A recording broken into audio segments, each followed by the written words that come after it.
Abaningi ababona ngalo nyaka ngijabula mawusaphila ayinonke zami ngiyenfatela umacala ngintshela nisaphila.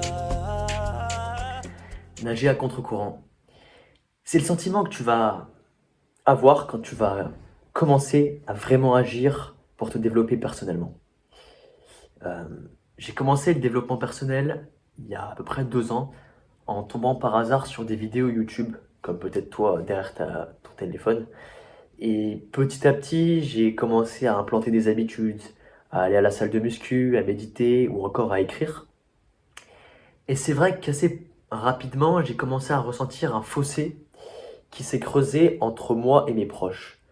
Et à l'époque, c'était surtout entre moi et mes amis, puisque j'étais étudiant, et qui est dit étudiant, dit vie sociale assez développée, beaucoup de fêtes, beaucoup de soirées, etc. Donc j'ai commencé à voir ce fossé se creuser, et au début, je trouvais ça un petit peu bizarre, parce que j'avais un peu l'impression d'être incompris par mes potes, sans pour autant leur dire ce que je faisais de mon côté. Et je dirais qu'aujourd'hui, alors je suis très loin de ce que je souhaite atteindre, mais je continue de progresser.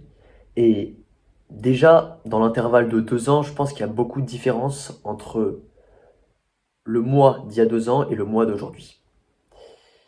Et je trouve que cette métaphore nager à contre-courant, elle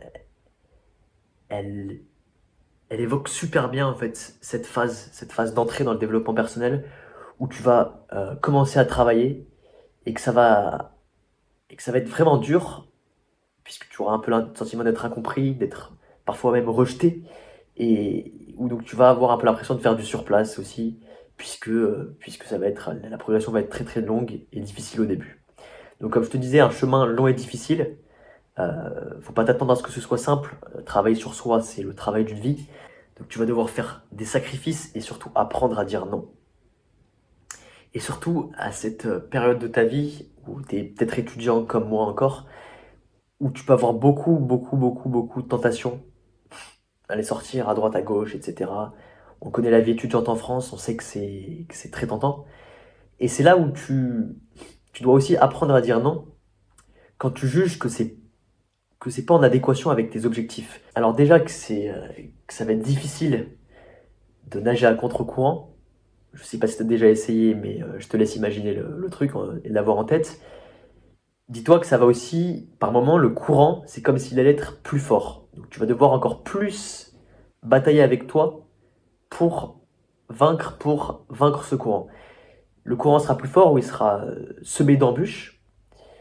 Et en fait, je dirais que ça représente les moments où tu vas reprendre, par exemple, des mauvaises habitudes, où tu vas douter de toi. Là, aujourd'hui, j'ai fait une super séance ce matin avec un pote, et tout l'après-midi, j'ai glandé, j'ai rien foutu sur mon tel, et j'ai vachement douté, comme si je me remettais en question de tout le travail que j'ai pu faire depuis 2 ans. Il ne faut pas se dire qu'un jour va déterminer ton avenir, mais il faut avoir du recul, prendre de la hauteur et voir ce que tu as pu accomplir en 2 ans. Que ce soit le travail sur toi d'un point de vue physique, mental, relationnel, etc., etc. Et toi, tu peux très bien me dire, mais pourquoi faire? J'ai pas envie de sacrifier ma jeunesse, je veux pas avoir de regrets. Et ça, je l'entends parfaitement, mais moi, ce que je te conseille, c'est pas de t'interdire d'avoir une vie sociale remplie. Je te dis juste de garder en tête tes objectifs et de pas y déroger. Si tu as un pote qui va te proposer de sortir, de faire cette soirée chez telle ou telle personne, mais que toi, tu sens qu'au final, ça va rien t'apporter parce que ça pourrait être comme les 10 soirées que tu as déjà fait avant, et ben là, il faut apprendre à dire non. Il faut pas que tu subisses cette pression sociale de peur d'être exclu par un groupe. Si ces gens t'acceptent pas comme tu es, alors c'est peut-être pas les bonnes personnes. Il y a un autre truc pour rétorquer à cette objection justement, c'est en fait la discipline. Au final, c'est quelque chose de très fort. C'est peut-être même une des plus grandes formes d'amour qu'on peut avoir pour soi.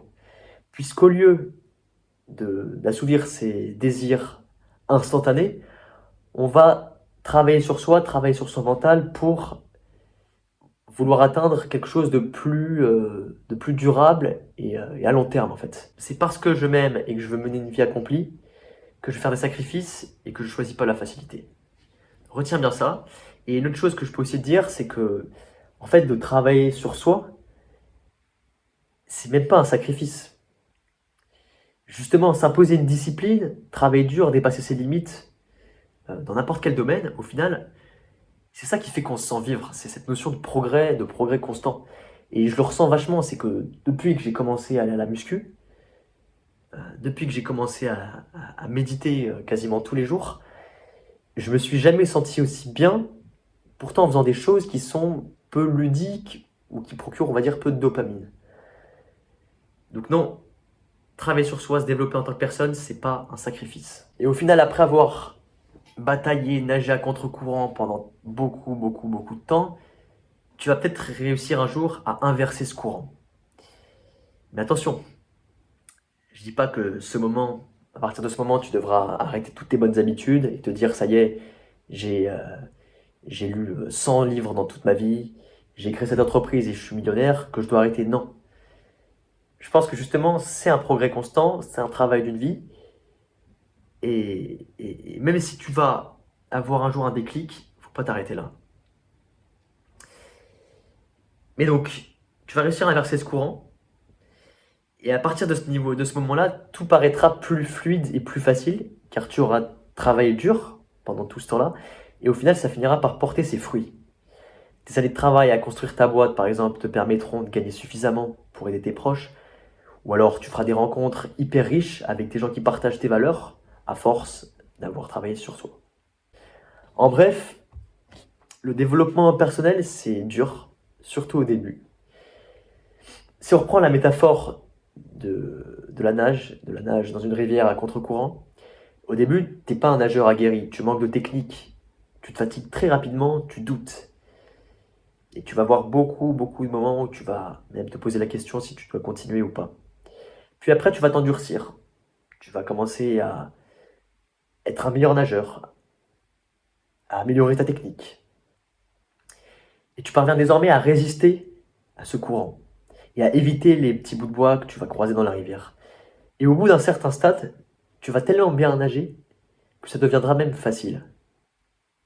Le courant s'inverse et tout paraîtra plus simple